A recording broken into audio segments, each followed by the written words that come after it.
नमो भगवते वासुदेवाय। नमस्कार दोस्तों, आज के इस वीडियो में हम सुनेंगे ज्येष्ठ महात्म्य के 28वें, 29वें और 30वें अध्याय का पाठ। इसी के साथ ही ज्येष्ठ महात्म्य समाप्त हो जाएगा। तत्पश्चात हम प्रतिदिन सुना करेंगे आषाढ़ महात्म्य। आषाढ़ का महीना आरंभ होने वाला है। आप सभी आषाढ़ महात्म्य का श्रवण प्रतिदिन करें, जिसके श्रवण मात्र से ही प्रभु की भक्ति अल्प परिश्रम से ही प्राप्त हो जाती है। ना ही जप तप करने की आवश्यकता है, ना ही अन्य प्रकार की कोई ताम और झाम है। प्रभु की भक्ति को प्राप्त करने का यह सबसे सरल मार्ग है। क्यों ना इस भक्ति को थोड़ा सा समय निकाल करके प्राप्त किया जाए। आइए आज के इस अध्याय को हम आरंभ करते हैं भगवान श्री हरि के चरणों का ध्यान करते हुए। बोलो स्वामी नारायण की जय, भगवान श्री हरि की जय। ज्येष्ठ महात्म्य को बतलाते हुए स्कंद महाराज जी ऋषियों से कहने लगे कि हे ऋषियों, पूर्व समय में एक ब्राह्मण हुआ करता था जिसका नाम वृंदारक था।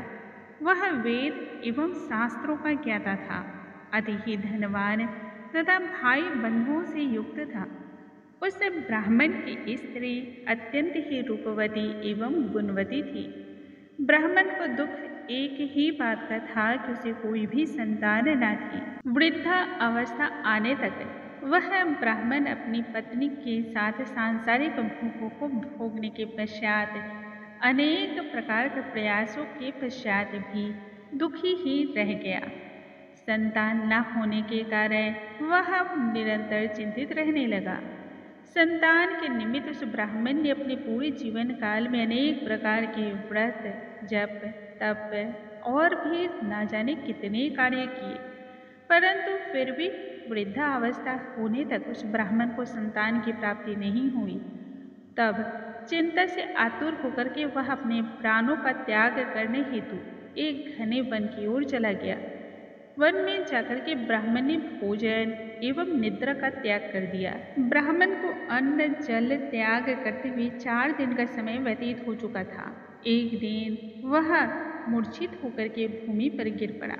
तब भगवान श्री हरि, जो कि ब्राह्मणों पर सदा ही दया का भाव रखते थे, एक वृद्ध ब्राह्मण का वेश धारण करके उसके पास आ पहुंचे। कहने लगे, तुम कौन हो? इस घने जंगल में क्यों आए हो? अपने प्राणों का त्याग किस कारण से कर रहे हो? वृद्ध ब्राह्मण के मुख से ऐसे वचन को सुनकर के तब वृंदारक ब्राह्मण ने अपने जीवन की संपूर्ण वृत्तांत को कह सुनाया। कहने लगा, जब संतान ही नहीं है फिर ऐसे जीवन की क्या अभिलाषा है? इस पर वृद्ध ब्राह्मण कहने लगा कि मैं तुम्हें एक ऐसे उत्तम व्रत के विषय में बतलाता हूँ जिसे यदि तुम जितेंद्रिय होकर के ज्येष्ठ माह में करते हो तो निश्चय ही तुम्हें संतान रत्न की प्राप्ति होगी। ज्येष्ठ का माह आने पर पूर्ण जितेंद्रिय होकर के प्रतिदिन सूर्योदय से पूर्व ही स्नान करो। 1 मास तक ब्रह्मचर्य का पालन करो, हविष्यान्न भोजन करो। इस पूरे 1 माह में त्रिविक्रम भगवान की पूजा करो। भगवान को भोग में दही एवं चावल का नैवेद्य अर्पण करो। वृक्षों तथा ब्राह्मणों के घर में सदा ही जल का दान करो। इतने उपाय से ही तुम्हें पुत्र रत्न की प्राप्ति होगी। यह कहकर के भगवान अंतर ध्यान हो गए। भगवान के कहे अनुसार संपूर्ण नियमों का पालन तब वह ब्राह्मण अपनी पत्नी के साथ ही करने लगा। ज्येष्ठ माह में स्नान करने लगा एवं जल का दान करने लगा। देव योग से एक समय शरावती नदी के तट पर उसने एक व्याघ्र को देखा। वृक्षों के झुंड में से वह अत्यंत ही भूखा व्याघ्र वृंदारक के समीप आया। व्याघ्र को देखते ही वृंदारक ने डर और भय से जल के पात्र को उसके ऊपर फेंक दिया। जल बिंदु के स्पर्श मात्र से ही वह व्याघ्र दिव्य देहधारी हो गया। प्रसन्न होकर के कहने लगा, हे ब्राह्मण, आपके दर्शन से ही मैं धन्य हो गया हूँ। मैं पूर्व जन्म में एक व्याघ्र था। मैंने अनेक प्रकार की हिंसाएं की। उसी के दोष के कारण दूसरे जन्म में मैंने व्याघ्र का योनि में जन्म पाया। आज आपके ही कारण उस दोष से मैं मुक्त हो गया हूँ। हे भद्रे, आप कौन सा पुण्य कार्य करते हैं, वह पुण्य कृपा करके मुझे भी दीजिए। व्याघ्र के ऐसा कहने पर ब्राह्मण ने ज्येष्ठ माह के कृत पुण्य को उस व्याघ्र को अर्पण कर दिया। पुण्य के अर्पण करते ही शीघ्र ही वह व्याघ्र भी स्वर्गलोक को चला गया। उसके पश्चात वृंदारक ब्राह्मण ने फिर उस व्रत को किया। 1 मास तक उस व्रत के प्रभाव से ही उसे एक महान तेजस्वी पुत्र रत्न की प्राप्ति हुई। स्कंद महाराज जी आगे पुनः से ऋषियों से कहते हैं कि हे ऋषियों, मैंने ज्येष्ठ माह के स्नान के विषय में वह महिमा आप सभी को कह सुनाई है, जिसमें स्नान तथा जल के स्पर्श मात्र से ही वह हिंसक व्याघ्र सभी बंधनों से मुक्त होकर के विष्णु धाम को चला गया। एवं भगवान विष्णु के परम भक्त वृंदारक को भी एक संतान रत्न की प्राप्ति हुई, जो कि परम गुणी और स्वभाव से दयालु हुआ। बताइए, आप सभी की और मुझसे क्या सुनने की अभिलाषा है। तब सभी ऋषि लोग एक स्वर में कहने लगे, हे स्कंद महाराज, ज्येष्ठ माह में स्नान, दान, महात्म्य के श्रवण तथा पुराणों के पूजन से कौन से फल की प्राप्ति होती है, वह विस्तार पूर्वक बतलाइए। स्कंद महाराज जी तब कहने लगे कि हे ऋषियों, आप सब लोग ज्येष्ठ स्नान के फल का श्रवण करें, जिसके श्रवण मात्र से ही मनुष्य कायिक, वाचिक और मानसिक सभी पापों से मुक्त हो जाता है। यदि भक्तगण वृष सूर्य राशि में स्थित होने पर मैं प्रातः काल ज्येष्ठ माह में स्नान करूंगा, ऐसा संकल्प लेकर के फिर स्नान के निमित्त जल में प्रवेश करता है, तब उसके पहले कहे गए तीनों पाप उसी क्षण नष्ट हो जाते हैं। सूर्योदय से पूर्व ही ज्येष्ठ माह के स्नान को करना चाहिए। ज्येष्ठ माह में सूर्योदय से लेकर के आधा प्रहर पर्यंत तक जहाँ कहीं भी जल में गंगा आदि सभी तीर्थ नदियाँ वास करती हैं, इसलिए सूर्योदय से लेकर के आधे प्रहर के पूर्व ही स्नान कर लेना चाहिए। इसके पश्चात जो भी स्नान करते हैं उन सभी को श्राप लगता है, इसलिए ज्येष्ठ माह में श्रेष्ठ जनों को प्रातःकाल स्नान करना चाहिए। ईर्ष्या, धन, लोभ, सेवा, हठ, लोक अपवाद, निमित्त, स्वेच्छा, भय, पाखंड तथा स्वयं के सुख की अभिलाषा इत्यादि जैसे सभी कार्यों का त्याग कर देना चाहिए। जब इस कली काल में पाप की अधिकता होगी, तब ज्येष्ठ स्नान से ही अति दुर्लभ पाप भी नष्ट हो जाएंगे।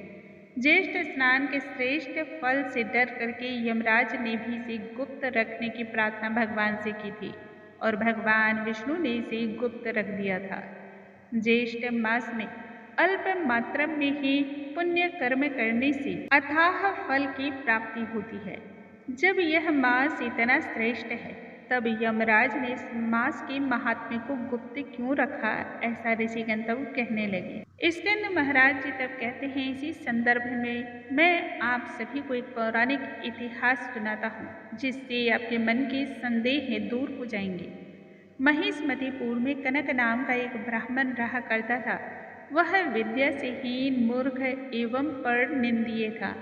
वह कृषि कर्म को करने वाला और नित्य ही क्रय विक्रय करके अपनी जीविका को चलाने वाला था। दिन बर दिन उसकी अभिलाषा बढ़ती ही चली गई। ये लालसा ही उसे अन्य प्रकार के पाप कर्मों को करने को बाध्य करने लगी। धीरे धीरे उसने पथिकों का वध करना आरंभ कर दिया। इतने पे भी उसको तृप्ति नहीं हुई। उन्होंने द्विज धाम में चोरी करना आरंभ कर दिया। इस प्रकार से वह नीच ब्राह्मण महिष्मतिपुरी में रहता हुआ तमाम प्रकार के चोरी चकारी जैसे जघन्य पाप को करने लगा। एक दिन चोरी करते हुए वह पकड़ा गया। बांध करके ग्रामवासियों ने उसे खूब मारा और पीटा और गांव से बाहर निकाल दिया। कुछ दिनों तक वह गांव के पास ही एक घने जंगल में रहने लगा। रात्रि को पुनः से गांव में आता और फिर वन की ओर चला जाता। वन के ही पशुओं का वध करके उन्हें ही खा करके वह अपनी जीविका को व्यतीत करने लगा। इस प्रकार के कर्म करते हुए बहुत समय व्यतीत हो गए। एक समय के बाद है वह कनक ब्राह्मण रात्रि के समय गांव में आकर के वस्त्र और अलंकार चोरी करके जाने लगा। मार्ग में अभी वह पहुंचा ही था कुछ दूरी पर कि खूब जोरों से बारिश होने लगी। वहां पर नदी की एक धारा बहने निकली। अज्ञानता में ही उस ब्राह्मण ने उस नदी को पार किया और नदी में स्नान इस प्रकार से पूर्ण हो गया। प्रतिदिन की भांति इसी प्रकार से रात्रि को गांव में आकर के वह चोरी करता और चोरी के धन को लेकर के प्रातः इसी प्रकार से वह नदी पार करता हुआ चला जाता। इस प्रकार से अज्ञानता में ही पूरे 1 मास का समय व्यतीत हो गया। हे ब्राह्मणों, ज्येष्ठ शुक्ल चतुर्दशी की रात्रि में वह अन्न, धन, वस्त्र की चोरी करके गट्ठर में बांध करके नगरी के बाहर अभी आया ही था कि सुबह का समय हो गया। सभी के जागते ही वह डर से इधर उधर छुपने लगा, परंतु लोगों ने उसे देख लिया और खूब मारा पीटा। परंतु ब्राह्मण भी बहुत ढेर था।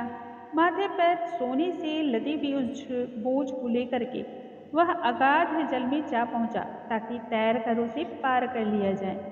बोझ इतना अधिक था कि वह उस जल में ही डूबकर मर गया। जब ग्रामवासियों ने देखा तो उसे झट से सभी ने मिलकर बाहर निकाला। सभी विस्मय से एक दूसरे की ओर देखने लगे, कहने लगे, ये तो इसी गांव का रहने वाला कनक ब्राह्मण है। हम लोगों ने तो इसे गांव से निष्कासित कर दिया था, फिर ना जाने कैसे यहाँ आ गया।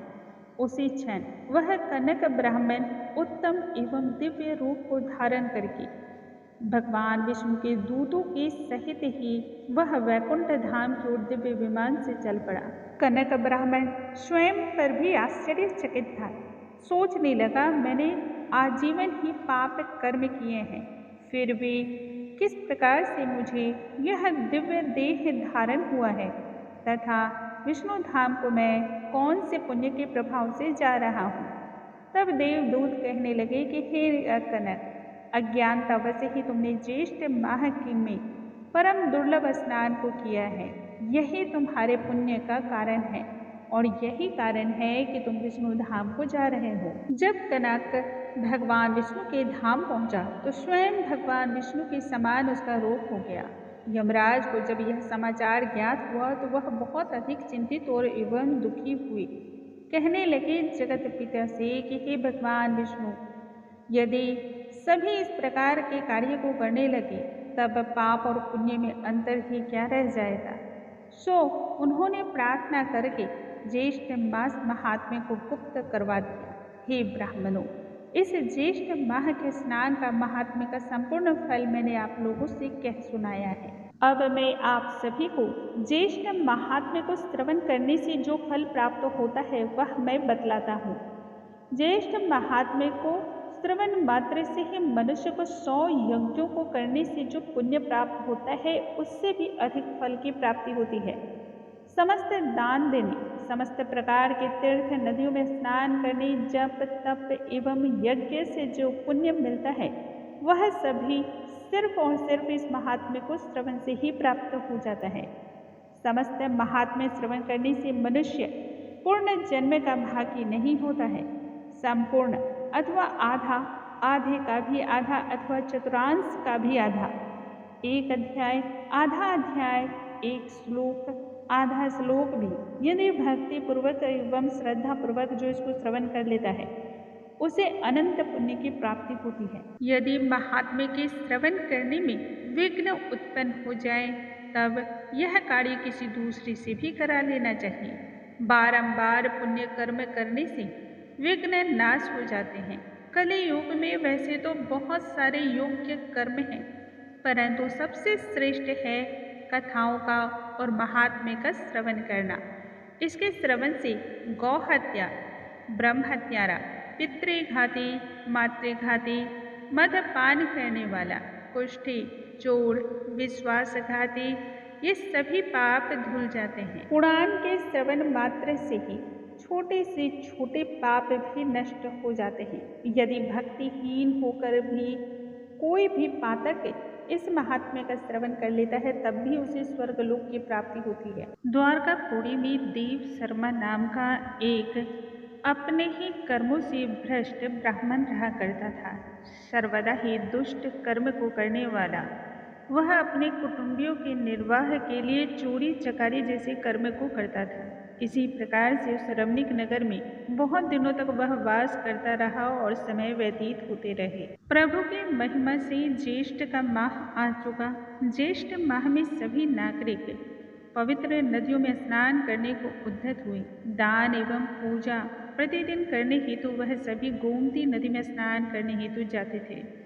वहां जाकर स्नान आदि करके दूसरे वस्त्र ग्रहण करके भगवान श्री विष्णु के मंदिर में जाते, वहां एकत्रित होकर के पूजा पाठ करते, ब्राह्मणों को व्यासान दे करके यथाशक्ति वस्त्र आभूषण से उनका पूजन व्यास करते, आदर पूर्वक ज्येष्ठ महात्म्य का श्रवण करते और फिर दोपहर में अपने घर को लौट आते थे।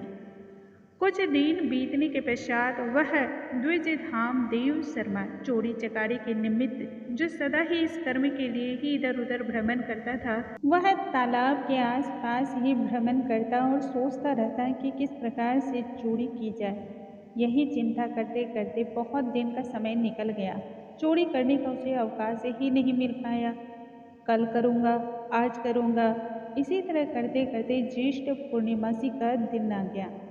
उस दिन सभी लोगों ने उत्साह से स्नान आदि जैसे पुण्य कर्म को किया, ज्येष्ठ महात्म्य का श्रवण किया तथा व्यास जी का पूजन भी किया।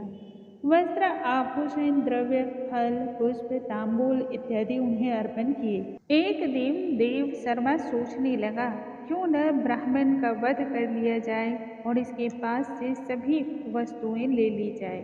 इस प्रकार से सोच करके निश्चय करके एक तय सीमा समय पर वहां पर आ पहुंचा।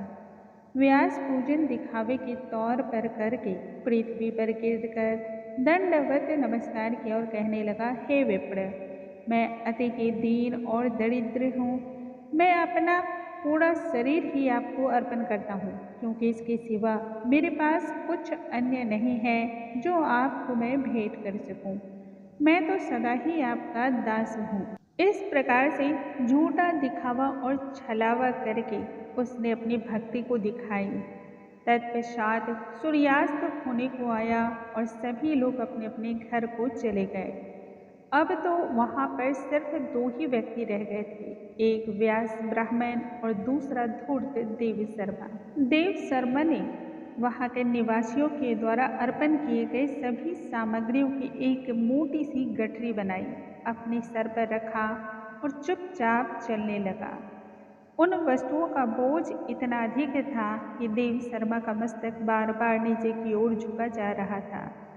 वह इसी प्रकार से चुपचाप चलता चलता एक तालाब के पास जा पहुंचा और जैसे ही उसे मौका मिला वह वहां से भाग निकला, किंतु पैर फिसल जाने के कारण वह एक कुएं में जा गिरा। आसपास लोग भारी मात्रा में एकत्रित हो गए। सभी ढूंढने लगे कि वह कहाँ गया।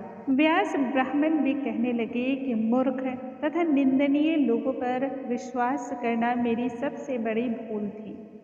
मैंने अनजाने में ही एक मूर्ख तथा धूर्त व्यक्ति पर विश्वास किया। यह खबर राजा के कानों में भी पड़ी। तब राजा की आज्ञा से देव शर्मा की खोज आरंभ हुई। दूसरे दिन प्रातः काल निकट के ही एक कुएं से राजा की आज्ञा से देव शर्मा को निकाला गया। उसके शरीर में प्राण ही कुछ शेष रह गए थे। तुरंत ही उसके शरीर से प्राण निकल पड़े। एक दिव्य देह धारण करके वह दिव्य विमान पर जा बैठा। पूर्ववासियों को प्रणाम करते हुए कहने लगा, आज मैं मुक्त हो गया और यह सब आपकी ही कृपा से मुझे प्राप्त हुआ है। तब सभी विस्मय होकर के आपस में देखने लगे। ज्येष्ठ महात्मा ऐसा ही है। यदि श्रद्धाहीन मनुष्य भी, मूर्ख प्राणी भी इस महात्म्य को श्रवण कर लेता है, तब वह भी वैकुंठ धाम को चला जाता है। स्कंद महाराज आगे ऋषियों से कहते हैं कि हे ब्राह्मणों, मैंने आप सभी से ज्येष्ठ महात्म्य की अद्भुत कथाओं का वर्णन किया है, जो कि महापातकों को भी संपूर्ण प्रकार से मोह माया से मुक्त कर देता है। संपूर्ण पापों से मुक्ति देने वाला है। जब एक भक्तिहीन मनुष्य एवं मूर्ख प्राणी ज्येष्ठ महात्म्य के श्रवण से इस प्रकार के सुख को प्राप्त कर सकता है, फिर जो श्रद्धा पूर्वक इस महात्म्य को श्रवण करता है उसका तो कहना ही क्या है। मोहवश शक्ति सामर्थ्य के अनुसार यदि मनुष्य इतना होने के पश्चात भी ज्येष्ठ माह में कथावाचक का पूजन नहीं करते हैं, दान नहीं करते हैं तथा त्रिविक्रम भगवान के पूजन नहीं करते हैं, उनके द्वारा किए गए सभी कार्य व्यर्थ होते हैं। स्कंद महाराज जी के मुख से ज्येष्ठ महात्म्य को सुनकर के सभी ऋषिगण उन पर फूलों की वर्षा करने लगे। कुछ तो प्रेम बस नाचने लगे और कुछ महाकीर्तन में लग गए। वे सभी बारंबार प्रसन्न होते हुए जयकारा लगाने लगे। बोलो भगवान श्री हरि की जय, स्वामी नारायण की जय। दोस्तों, आज के इस वीडियो में हमने सुना है ज्येष्ठ महात्म्य का वर्णन। आज हम यहीं पे कथा को समाप्त करते हैं। कल से आषाढ़ महात्म्य का श्रवण हम करेंगे।